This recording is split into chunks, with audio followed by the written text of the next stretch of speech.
আপনি যদি কারো প্রতি হিংসা করেন তাহলে কি হবে? আপনার ক্ষতি কি? আপনার যত নেক আমল ধ্বংস হয়ে যাবে।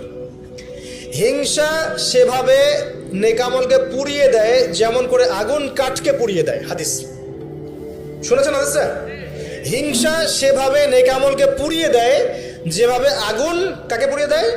কাঠকে। আগুন কাঠে আগুন ধরিয়ে দেন, কাঠ বাকি থাকে, কয়লা ছাই হয়ে যাবে। ঠিক একইভাবে আমল নামের নেকি সব ছাই হয়ে যাবে। আর যদি আপনাকে কেউ হিংসা করে, ঈর্ষা করে, মানে ঈর্ষা না, হিংসা করে এবং আপনার দিকে বদনজর দেয়, হ্যাঁ, আপনার ক্ষতি চায়, আপনার সাথে কুফুরি করে ইত্যাদি, তাবিজ কবজ করে, তখন আপনারও ক্ষতি হতে পারে। চোখ লাগলে, বদনজর হলে, তাবিজ কবজ, আপনার ক্ষতি হতে পারে। আর এই ক্ষতি থেকে আপনি বাঁচবেন কিভাবে? এটা তো আপনার হাতে নাই, তাই না? কেউ যদি আপনাকে ঈর্ষা হিংসা করে, এটা তো আপনার হাতে নাই, আছে? নাই। একটা উপায় হচ্ছে মানুষের থেকে নিজেকে যত পারেন আড়াল করার চেষ্টা করেন।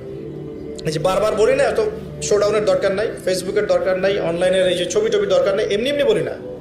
আমরা চাই যে মানুষ থেকে যতটা পারি আড়াল হতে, যতটা সম্ভব। কারণ এখন তো এর চেয়ে বেশি কিছু পাচ্ছি না, এতে ক্ষতি আছে, মানুষের চোখ লাগে। এখন আপনি বাঁচবেন কিভাবে?